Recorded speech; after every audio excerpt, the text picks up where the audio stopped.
नमस्कार साथियों, मैं मनीष मेवाल आप सभी का आपके अपने चैनल में तहे दिल से स्वागत और अभिनंदन करता हूं। मैं उम्मीद करता हूं कि आप सभी शानदार, जबरदस्त और जिंदाबाद होंगे और आप सभी की कक्षा 11 की जो तैयारियां हैं वो बिल्कुल धमाकेदार चल रही होंगी। और इन्हीं धमाकेदार तैयारियों को और भी धांसू बनाने के लिए आज हम लोग पढ़ने जा रहे हैं कक्षा 11 की अर्थशास्त्र में भारतीय अर्थव्यवस्था के विकास की किताब का अध्याय 7।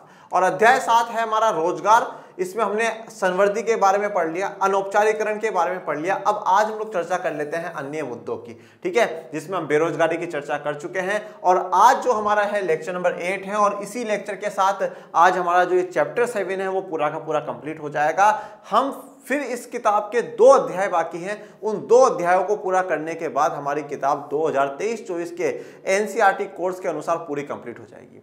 और बच्चों थोड़ा सा धैर्य बना करके रखिए, थोड़ा सी शांति बना करके रखिए और प्लीज 2 चैप्टर जो हैं बाकी चल रहे हैं उन 2 चैप्टर्स को और एक बार पूरा कर लीजिए, जिससे कि आपका एक साथ ये जो पूरी किताब है ये हो जाए। फिर सांख्या की भी हम करेंगे और सांख्या की भी जल्द हम पूरी तरीके से खत्म कर देंगे। तो हमारा जो आज का टॉपिक है वो है सरकार और रोजगार सर्जन की हम बात करेंगे, ठीक है। गवर्नमेंट और एम्प्लॉयमेंट क्रिएशन की बात करेंगे। यहाँ पे आप लोगों को काम करते हुए देख पा रहे हैं। ओके, चलिए शुरू करते हैं आज के लेक्चर को।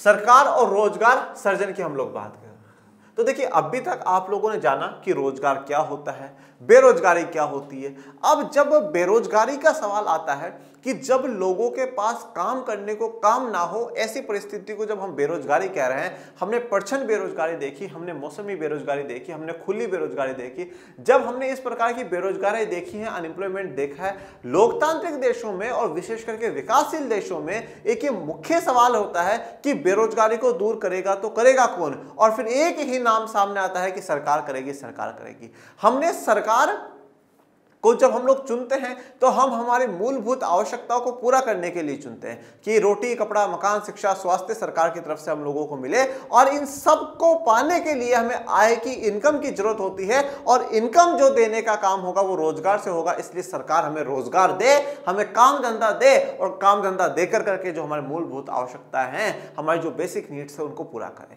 आज हम यही बात करेंगे कि सरकार के द्वारा किस प्रकार का रोजगार सर्जन करा गया, क्योंकि लास्ट लेक्चर में आपने बेरोजगारी को बड़े अच्छे से समझ लिया, बेरोजगारी की हर एक परत को आपने समझ लिया, बेरोजगारी क्या होती है। इससे पहले आप लोगों ने देखा कि किस प्रकार से औपचारिकरण से अनौपचारिकरण हुआ है। अनियत श्रमिक जो हैं वो बढ़ते जा रहे हैं लगातार। किस प्रकार से औपचारिक संगठित जो श्रमिक है वो अनौपचारिक हुए। जब वो अनौपचारिक हुए, असंगठित हुए, तो ये बड़ी चिंता का विषय, बड़ा टेंशन का विषय। और जब ये बड़ा टेंशन का विषय है और लाखों लोग जब बेरोजगार हो रहे हैं तो सरकार को इस टेंशन को दूर करना होगा। क्योंकि जब हमने अहमदाबाद की कहानी पढ़ी थी तो हमने देखा था कि जब 1.5 लाख लोगों को कपड़ा मिल में काम मिला हुआ था, परंतु जैसे कपड़ा मिल बंद होने लगी तो उसका आर्थिक रूप से ज्यादा सामाजिक जो बुरा प्रभाव है वो भी हमें देखने को मिला। काफी लोग उस दुख को, उस कष्ट को नशे की लत से भुलाना चाहते थे कि हाँ साहब मैं शराब पी लूंगा तो शायद मेरा कष्ट दूर हो जाएगा। और किसी किसी पर आर्थिक संकट इतना मंडराया कि सब लोगों ने फांसी तक लगा ली, अपनी जान तक दांव पर लगा दी। और काफी लोग जो है जिंदगी से लड़ना चाहते थे, जिंदगी से लड़ करके आगे बढ़ना चाहते थे, उन्होंने अनौपचारिकरण में काम करना शुरू करा। कहीं कोई मजदूरी कर रहा है, कोई और कुछ काम कर रहा है, कोई छोटा मोटा काम कर रहा है। इन कामों से देखा जब ऐसी स्थितियां देखते हैं, बेरोजगारी देखते हैं और बेरोजगारी पर एक स्तर पे समय पे एक ऐसा समय ऐसा आ जाता है जब व्यक्ति के पास अपनी मूलभूत आवश्यकताओं को पूरा करने के लिए भी पैसा नहीं होता, उसके पास रोटी, कपड़ा, मकान के भी पैसे नहीं होते। और जब हम कहते हैं कि हम गरीबी रेखा के नीचे आ चुके हैं, क्योंकि आपने निर्धनता का पूरा चैप्टर पढ़ा है, वैसे इस सेशन में हटा दिया गया है 2023-24 के एनसीईआरटी से, बट फिर भी उसके सारे लेक्चर्स आप लोगों के लिए अवेलेबल हैं, आप पढ़िएगा। निर्धनता क्या होती है, निर्धनता रेखा क्या है, उसके बारे में हमने देखा और हमने देखा कि 22% जो भारत की आज भी जनसंख्या है वो निर्धनता रेखा में जी रही है। तो एक ऐसे देश में, एक विकासशील देश में, एक सच्चे और ईमानदार लोकतांत्रिक देश में सवाल सरकार से ही होता है कि रोजगार सरकार हमें दे, जल्द से जल्द और बेहतर से बेहतर रोजगार हम लोगों को मिलने चाहिए। तो सरकार ने रोजगार सर्जन के रूप में क्या काम करें। और जैसा कि मैं हर बार इस बात को बार बार दोहराता हूं, लोग चाहे कितना भी कहे कि देश की सरकारों ने काम नहीं करा, इस पार्टी ने काम नहीं करा, उस पार्टी ने काम नहीं करा, आज सरकार है वो काम नहीं कर रही, वो सरकार थी उसने काम नहीं करा, गलत बात है। हम 75 साल आज़ादी के हुए हैं हम लोगों को। इन 75 सालों में हर प्रधानमंत्री ने, हर सरकार ने, हर व्यक्ति ने अपना एक गजब का योगदान दिया है। हाँ, इस बात को भी मैं हमेशा स्वीकार करता हूं कि अभी हमें और प्रयास करने की जरूरत है। और मेरा सबसे बड़ा जब मुद्दा रहता है वो ये रहता है कि हमें सब कुछ सरकारों के हवाले नहीं छोड़ना चाहिए। हम सिर्फ और सिर्फ ये नोटिस करें कि हमने हमारे राष्ट्र के लिए, देश के लिए क्या करा है। परंतु रोजगार की बात आती है तो वो सरकार के हाथ में एक बड़ी जिम्मेदारी है। तो सरकार ने रोजगार सृजन के लिए क्या करा, आइए देखते हैं। भारत की संसद ने महात्मा गांधी राष्ट्रीय ग्रामीण रोजगार गारंटी अधिनियम 2005 पारित किया। अब देखिए, महात्मा गांधी राष्ट्रीय ग्रामीण रोजगार गारंटी अधिनियम 2005, इसको शॉर्ट में मनरेगा कहा जाता है। पहले नरेगा था, फिर महात्मा गांधी जी के नाम पे ले लिया गया इसको और मनरेगा कहा गया। ये मनरेगा विश्व का सबसे बड़ा रोजगार देने वाला कार्यक्रमों में से एक है। विश्व का सबसे बड़ा, ध्यान दीजिएगा, भारत का नहीं कह रहा हूं, विश्व का सबसे बड़ा है। इस मनरेगा में क्या कहा गया कि देखो, जो श्रमिक होते हैं, जो काम धंधा करने वाले लोग होते हैं, वो दो प्रकार के होते हैं बेटा। एक कुशल होते हैं, एक अकुशल होते हैं। कुशल का मतलब है एक्सपर्ट लोग, पढ़े लिखे लोग ऐसे हों, शिक्षित जो वर्ग है वो है। और दूसरा होता है अकुशल, जो मजदूरी कर लेंगे, मेहनत मजदूरी कर लेंगे, पढ़े लिखे ज्यादा नहीं है, वो उनको अनस्किल्ड लेबर इंग्लिश में कहा जाता है, और कुशल को स्किल्ड लेबर कहा जाता है। अब सरकार ने ये देखा कि भैया अगर कोई व्यक्ति पढ़ा लिखा है, कोई व्यक्ति शिक्षित है, अपने काम में बिल्कुल कुशल है, एक्सपर्ट है, स्किल्ड है वो व्यक्ति, तो उस व्यक्ति को तो कहीं ना कहीं भी रोजगार मिल सकता है। जैसे मैं क्या कहता हूं कि मान लीजिए आज ये वाला ऑफिस है हमारा, और इस वाले ऑफिस में एक पढ़ा लिखा व्यक्ति उसको बोले कि भैया ये टेबल वहां से उठा करके वहां रखनी होती है, वो ये काम भी कर देगा। और उसको ये बोले कि भैया यहाँ बैठो और कंप्यूटर चलाना है, वो कंप्यूटर भी चला लेगा। परंतु अगर एक अशिक्षित व्यक्ति उसको बोले भैया टेबल यहाँ से उठा करके वहां रख दो, वो एक साथ चार टेबल ले जाएगा, पर उसको बोले लो भैया कंप्यूटर में बैठ करके काम करो, वो नहीं कर पाएगा। तो सरकार का ऐसा मानना था कि भैया कुशल जो श्रमिक है उसको तो कहीं ना कहीं रोजगार मिलेगा ही, परंतु जो अकुशल है, जो अनस्किल्ड है, जो मेहनत मजदूरी करते हैं, दिहाड़ी करते हैं, ऐसे लोगों के लिए रोजगार देना बड़ा जरूरी है। क्योंकि पढ़ा लिखा व्यक्ति तो कहीं ना कहीं कुछ ना कुछ तो काम ढूंढ ही सकता है, परंतु जो अकुशल है, अनस्किल्ड है, उनको काम देना सरकार एक बड़ी जिम्मेदारी अपनी समझती है। और उसी के लिए सरकार ने मनरेगा, महात्मा गांधी राष्ट्रीय ग्रामीण रोजगार गारंटी अधिनियम, देखिए ध्यान दीजिएगा, रोजगार गारंटी, रोजगार की गारंटी दी है सरकार ने, और अधिनियम बनाया है। अधिनियम मतलब कानून बनाया है, सरकार की पॉलिसी नहीं है, सरकार ने कानून बनाया है कि आने वाली सभी सरकारों को भी ये चीज माननी पड़ेगी। 2005 में बनाया गया, तो महात्मा गांधी राष्ट्रीय ग्रामीण रोजगार, ग्रामीण लोगों को रोजगार की गारंटी दी जाएगी, ऐसा कानून बनाया गया 2005 के अंदर। और इस मनरेगा में ये कहा गया कि साल में 365 दिन होते हैं। कितने होते हैं? 365 दिन होते हैं। किसी किसी साल में 366 भी होते हैं, जैसे 2024 में जो है अब 366 दिन आएंगे, और जो फरवरी है वो 29 दिनों की आएगी। ठीक है, तो 365 दिनों में से 100 दिनों का जो रोजगार है वो सरकार आपको उपलब्ध कराएगी। आप जिस दिन भी अप्लाई कर दोगे, उस अप्लाई के 15 दिन के भीतर विद इन द 15 डेज, 15 दिन के भीतर क्या होगा, सरकार आपको रोजगार देगी। और कितने दिनों के लिए देगी? कम से कम 100 दिनों के लिए आपको रोजगार दिया जाएगा। और एक न्यूनतम कम से कम इतना पेमेंट सरकार तय करेगी जिससे कि आपकी मूलभूत आवश्यकताएं हैं वो पूरी हो, और वो पेमेंट आपको सरकार के द्वारा किया जाएगा। सरकार उस पेमेंट को रुकने नहीं देगी। तो मनरेगा एक गजब की स्कीम है, और इसी स्कीम के तहत आज दुनिया की सबसे बड़ी रोजगार एम्प्लॉयमेंट प्रोवाइड करने वाली जो स्कीम है पूरी दुनिया में, वो मनरेगा है। तो इसमें 100 दिनों का काम मिलेगा, 15 दिन के अंदर अंदर काम मिलेगा। और अगर मान लीजिए सरकार 15 दिन में आपको काम देने के लिए एलिजिबल नहीं हुई, सरकार नहीं दे पाई, तो सरकार फिर आपको देगी बेरोजगारी भत्ता। क्या देगी? बेरोजगारी भत्ता। बेरोजगारी भत्ता का मतलब ये होता है कि सरकार आपको घर बैठे कुछ अमाउंट देती है, महीने का कुछ अमाउंट देती है। क्यों देती है? क्योंकि साहब आप बेरोजगार हो और आपका जो खान पीन है, आपके जो है मूलभूत आवश्यकताएं वो नहीं रुकनी चाहिए, इसलिए सरकार देती है। अब देखिए, बेरोजगारी भत्ता को लेकर के भी भारत में क्या एक डिबेट छिड़ी हुई है कि भैया नहीं ऐसी चीज़ें तो नहीं देनी चाहिए, सरकार क्या है लोगों को आलसी बना रही है, सरकार गलत कर रही है। देखिए, दोनों पहलू जो बातें हैं सही है, और हमेशा मैं एक ही चीज़ कहता हूँ, कभी भी किसी भी स्थिति को बिना जाने हम अगर उसमें बोले तो ये बड़ी बेवकूफ़ी होती है। बेरोजगारी भत्ता एक हद तक ठीक इसलिए है सरकार का, क्योंकि सरकार का ये मानना है कि जिन लोगों को रोजगार नहीं मिल रहा है वो अपनी मूलभूत आवश्यकताएं पूरी नहीं कर पा रहे हैं। और सरकार इतना नहीं दे रही कि हाँ साहब वो तो घर में ऐसे ही लगवा लेंगे। वो कोई महीने के 500-1000 रुपये देती है, जिससे कि हाँ साहब आपकी जो रोटी कपड़ा मकान, कम से कम रोटी की तो जो आवश्यकता है ना वो तो आपकी पूरी हो जाए। पर अगर लोग इन चीज़ों का गलत प्रयोग कर लेते हैं कि नहीं साहब वो कहीं प्राइवेट में 30-40 हज़ार रुपये भी कमा रहे हैं और दिखा रहे हैं कि नहीं साहब हम तो बेरोजगार हैं और सरकार से 1000-2000 रुपये लेकर के बैठ रहे हैं, तो वो चीज़ तो गलत है, वैसा नहीं होना चाहिए। तो बेरोजगारी भत्ता अगर सरकार ऐसे बिल्कुल ज़रूरतमंद लोगों को दे रही तो वो एक बहुत अच्छा प्रयास है, क्योंकि देखिए भारत एक विकासशील देश है। भारत की जो नीतियां है वो कल्याणकारी वाली नीतियां है कि हर व्यक्ति हर समूह का कल्याण हो और उन कल्याण के तहत ही ऐसे काम किए जाते हैं। तो सरकार यहाँ पे 100 दिनों के रोजगार की गारंटी देती है, 15 दिन के अंदर काम देने की गारंटी देती है, और नहीं होता है तो वो बेरोजगारी भत्ता देती है। ये देश के ग्रामीण परिवारों के सदस्यों को अकुशल श्रमिक के रूप में कार्य करने को 100 दिन का दिहाड़ी उपलब्ध कराने की गारंटी देता है। ये देश के ग्रामीण परिवारों के सदस्य, कहाँ के ग्रामीण परिवारों की बात हो रही है, अर्बन की बात नहीं होगी, ग्रामीण की बात होगी। अकुशल श्रमिक जो है उनकी बात होगी। मैंने यही बात कही आपको, अनस्किल्ड जो लेबर है, जो पढ़ी लिखी नहीं होंगी, ठीक है, जो ज्यादा मेहनत मजदूरी करने वाले लोग हैं, ऐसे लोगों को दिया जाएगा। और 100 दिनों का दिहाड़ी उपलब्ध कराने की बात करेगी कि मतलब दिहाड़ी का मतलब क्या, तो जो डेली पेमेंट करा जाता है कि हाँ साहब ये आए काम करा ले गए, ये काम करा ले गए, तो 100 दिन की दिहाड़ी उपलब्ध कराने की गारंटी दे रही है सरकार। ठीक है, कि हम आपको काम देने की गारंटी देते हैं, काम देंगे, कैसे नहीं देंगे। ठीक है, तो इसमें दिखाया है कि नोट की नाव बनी हुई है और उसमें जॉब्स लेकर के चल रहे हैं। ग्रामीण क्षेत्रों में जिन्हें नौकरी की आवश्यकता है उनके लिए रोजगार के अवसरों का सृजन करने के लिए सरकार द्वारा संचालित अनेक उपायों में से एक है। तो देखिए सरकार कोई आज से या 1-2 साल 10-15 साल पहले से कोई रोजगार के लिए सरकार कार्यक्रम नहीं चला रही है। सरकार काफी समय से, जब से भारत आजाद हुआ है उस समय से ही भारत अलग अलग नाम से अलग अलग कार्यक्रम चला रही है जिससे कि लोगों को रोजगार मिल सके। और ये जो मनरेगा है, ये मनरेगा भी क्या सरकार द्वारा संचालित उपायों में से एक है, मतलब ऐसे कार्यक्रमों में से एक कार्यक्रम है जिसमें लोगों को क्या है, रोजगार दिया जाए। जिन लोगों को नौकरी की आवश्यकता होती है, रोजगार की आवश्यकता होती है, तो उनके लिए रोजगार के अवसर सृजन करने के लिए सरकार द्वारा ऐसे कार्यक्रमों में से एक है। अब देखिए सरकार अलग अलग प्रकार से कार्यक्रम देती है। जैसे सबसे पहला तो अगर मैं कहूं तो अगर अपन कहें तो सरकारी नौकरी, सबसे इंपॉर्टेंट बात, सरकार अपने लिए जो नौकरी है वो निकालती है कि भाई सरकार के इन विभिन्न पदों पे नौकरी निकली, आप तैयारी करिए और तैयारी कर करके सरकार की नौकरी करिए। तो एक तो इस प्रकार से सरकार नौकरी देती है। इसके अलावा सरकार अलग अलग प्रकार की जो नीतियां हैं वो नीतियां या कार्यक्रम सरकार लेकर के आती है, जिन कार्यक्रमों के तहत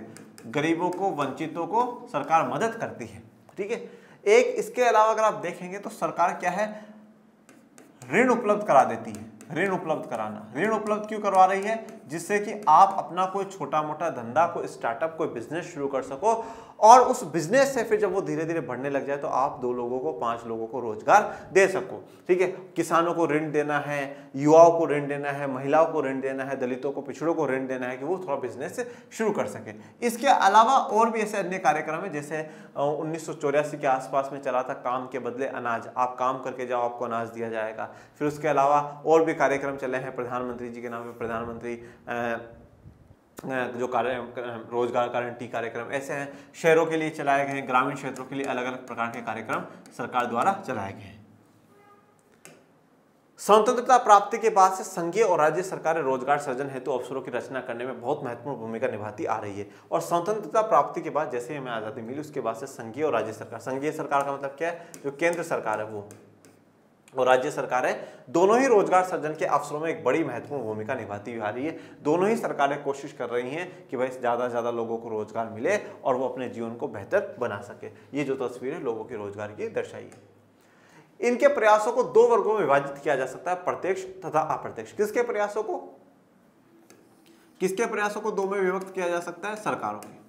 जो केंद्र सरकार और राज्य सरकार जो रोजगार देने के जो प्रयास कर रही है, उन प्रयासों को 2 भागों में बांटा जा सकता है, प्रत्यक्ष और अप्रत्यक्ष, डायरेक्ट एंड इनडायरेक्ट।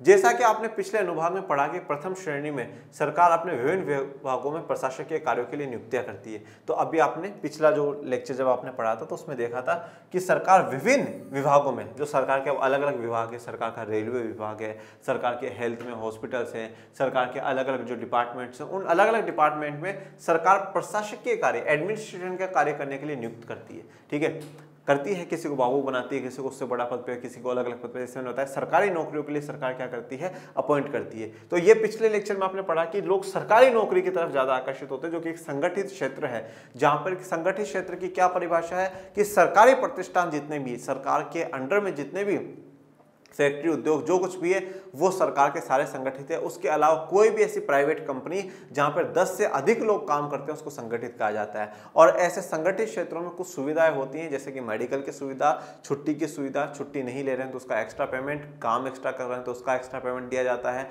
ठीक है, ग्रेचुइटी, पेंशन, अलग अलग प्रकार की जो स्कीम्स उन सभी का फायदा लोगों को मिलता है। तो यहाँ पे संगठित क्षेत्र में सरकारी नौकरी एक बड़ा उदाहरण है। सरकार अनेक उद्योग, होटल और परिवहन कंपनियां भी चला रही है, इन सब में भी ये प्रत्यक्ष रूप से रोजगार प्रदान करती है। तो सरकार उद्योग भी चलाती है, सरकार होटल भी चलाती है, सरकार परिवहन कंपनियां भी चलाती है, तो इन सब में भी सरकार प्रत्यक्ष रूप से रोजगार देती है। उद्योगों में जैसे भाई कोई फैक्ट्री सरकार की, तो वहां पर किसी को मैनेजर बना रही है, किसी को रोजगार दे रही है। होटलों में, होटल्स में जैसे मैं आपको बताऊं कि हर राज्यों में कुछ शहरों में होटल्स होते हैं। जैसे मैं आपको बताता हूँ, जैसे उड़ीसा में देखोगे तो OTDC के नाम से है, उड़ीसा टूरिज्म डेवलपमेंट कॉरपोरेशन, इस प्रकार से। राजस्थान में भी है RTDC के नाम से, राजस्थान टूरिज्म डेवलपमेंट कॉरपोरेशन। तो सरकार की कुछ होटलें होती हैं। परिवहन कंपनियां तो आप देखते हैं कि भैया जैसे सरकार की है तो रोडवेज जो चलती है, जिनको हम कहते हैं सरकारी जो बसें होती हैं, सरकार की तरफ से जो परिवहन की सुविधाएं होती हैं, इन सब में भी सरकार प्रत्यक्ष रूप से रोजगार देने का काम करती है। जब सरकारी उद्यमों में उत्पादन स्तर में वृद्धि होती है तो उन उद्यमों को सामग्री की पूर्तियां करने वाले निजी उद्यमों को भी अपना उत्पादन बढ़ाने का अवसर मिलता है। इसमें भी अर्थव्यवस्था में नए रोजगार के अवसर पैदा होते हैं। देखो, अब सरकारी उद्यम, सरकारी फैक्ट्रियां जितनी भी है, उसमें जब उत्पादन में वृद्धि होती है, मतलब ज्यादा से ज्यादा उत्पादन बढ़ने लग जाता है। अब जब उत्पादन बढ़ने लग जाता है, पहली बात तो लोगों को वैसे ही रोजगार मिलने लग जाएगा। दूसरी बात क्या है, इन सरकार की जो कंपनियों को जो कच्चा माल जो प्रोवाइड करने का काम कर रही है वो प्राइवेट फैक्ट्रियां कर रही हैं, प्राइवेट कंपनियां कर रही है, तो उन प्राइवेट कंपनियों में भी क्या हो जाती है, रोजगार की आवश्यकता बढ़ जाती है। तो वहां पर भी रोजगार के जो नए अवसर हैं वो पैदा हो जाते हैं, वहां पर भी ज्यादा से ज्यादा लोगों को रोजगार मिलना शुरू हो जाता है। जैसे ये जॉब का दरवाजा है और लोग यहाँ पे खड़े हैं कि साहब हमें जॉब चाहिए, जॉब चाहिए।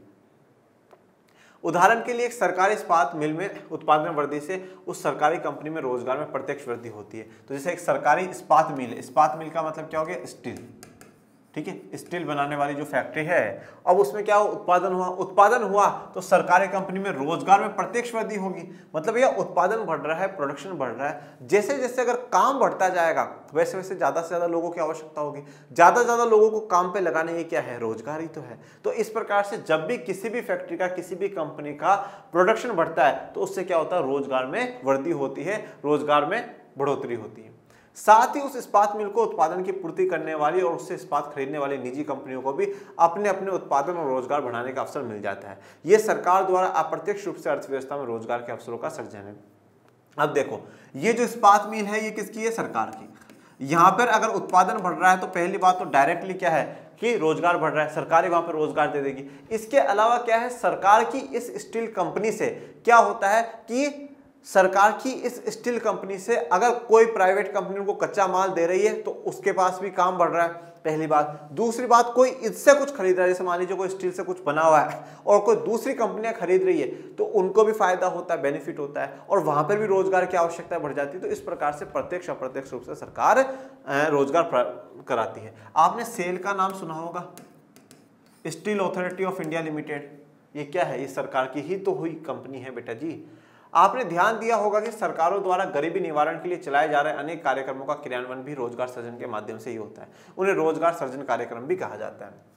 और आपने ध्यान दिया होगा कि गरीबी निवारण के लिए, ठीक है, गरीबी को दूर करने के लिए, गरीबी को खत्म करने के लिए सरकार अनेक कार्यक्रम चलाती है, वो भी रोजगार सृजन के माध्यम से चलाती है लोगों को। जैसे अब मनरेगा है, तो मनरेगा क्या है, गरीबी को दूर करने का ही तो कार्यक्रम है, पर वो कैसे है कि रोजगार देकर करके। एक बार आपको कुछ थोड़ा बहुत पैसा दे देंगे, आपको खाने पीने का सामान दे देंगे, कुछ समय के लिए ठीक है, परंतु आप आगे तक बेहतर जीवन जीते रहो, उसके लिए क्या है, रोजगार जरूरी है, और सरकार वहां पर रोजगार आपको उपलब्ध कराती है। ये एम्प्लॉयमेंट की तस्वीर आपको दिखाई गई है और इसको क्या कहा जाता है, रोजगार सृजन कार्यक्रम कहा जाता है।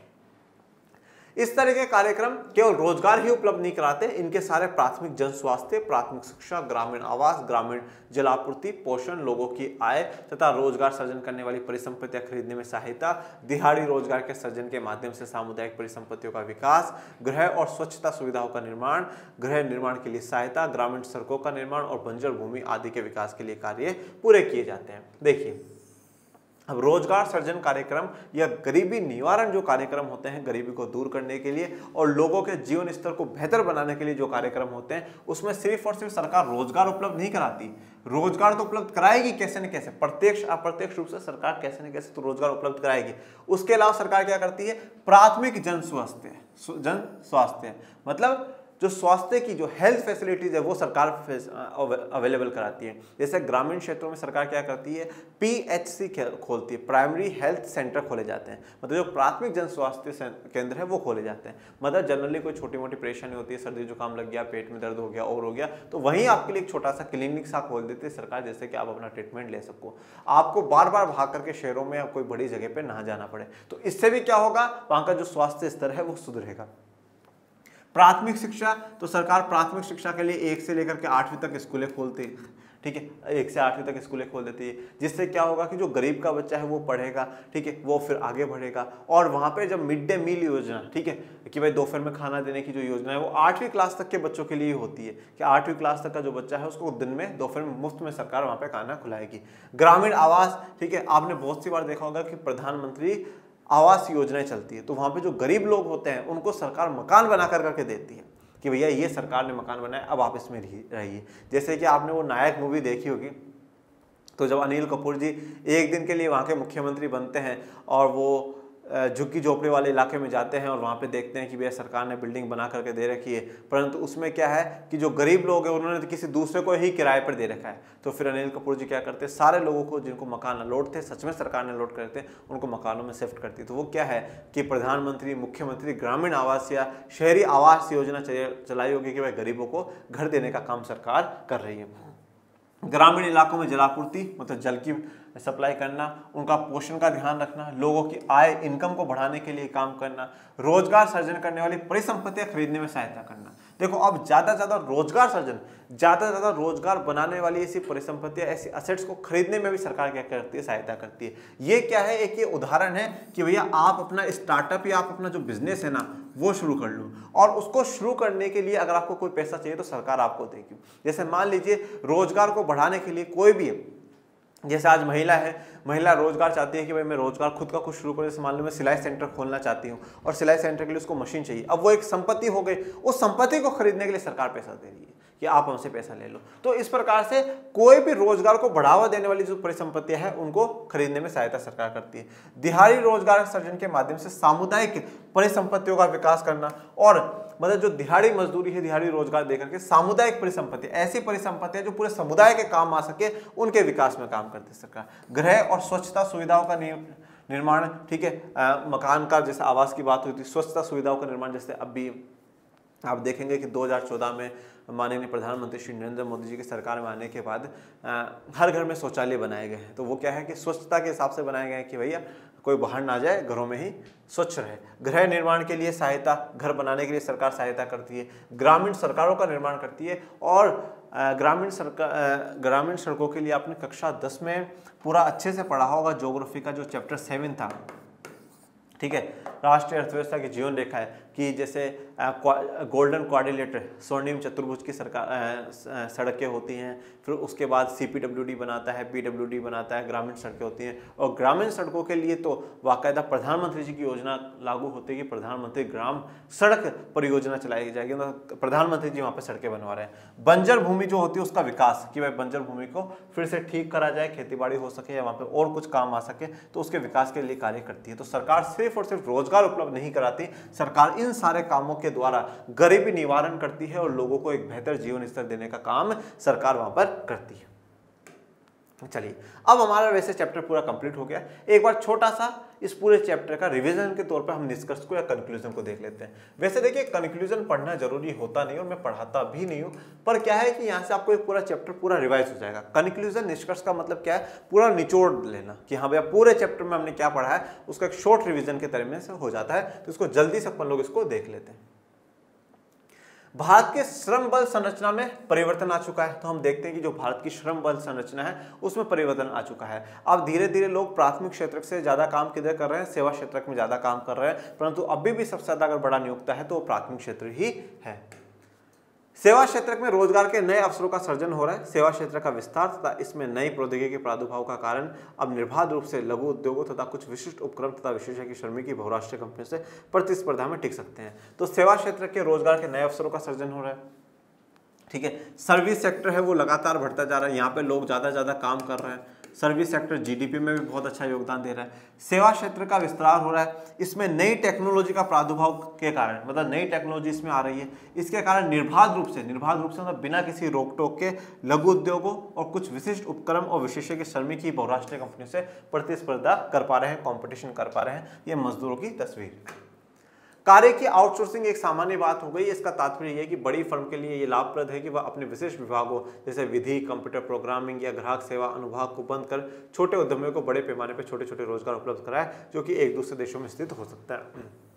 आउटसोर्सिंग का मतलब होता है कि खुद की कंपनी ना कर करके किसी दूसरी कंपनी से करा लेना। मतलब कोई छोटा मोटा काम है उसके लिए खुद कंपनी हायर करे, वो ये नहीं करते, वो किसी दूसरी कंपनी से कॉन्ट्रैक्ट कर लेते कि भाई ये वाला जो हमारा काम है सारा आप करोगे। छोटी कंपनी को ये फायदा हो जाता है कि हाँ साहब इतनी बड़ी कंपनी का उनका कॉन्ट्रैक्ट मिला हुआ है, और बड़ी कंपनी को ये फायदा होता है कि साहब हमारा जो काम है वो हैंडल कर रहे हैं, तो अपन को टेंशन की बात नहीं है।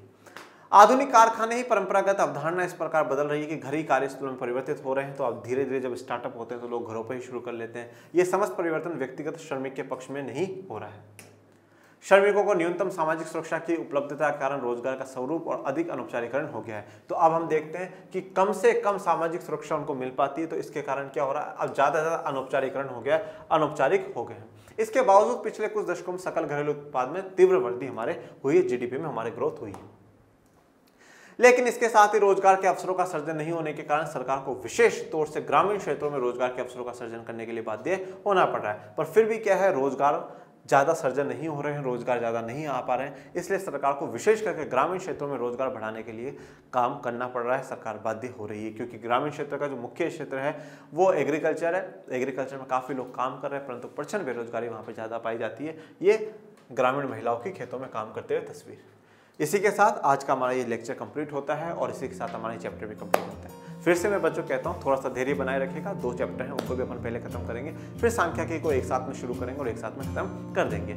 ओके, आपको कोई भी डाउट हो, कोई भी समस्या हो, कमेंट बॉक्स में मेंशन करें। आज का लेक्चर कैसा लगा ये भी जरूर बताएं और अपने चैनल को ज़्यादा से ज़्यादा लाइक, शेयर, सब्सक्राइब करें और डिस्क्रिप्शन में टेलीग्राम चैनल का लिंक दे रखा है, उसको भी ज्वाइन करें और पढ़ते रहिए, आगे बढ़ते रहिए, इस चैनल को बढ़ाते रहिए। मिलेंगे नेक्स्ट लेक्चर में, तब तक के लिए थैंक यू सो मच। जय हिंद, जय भारत।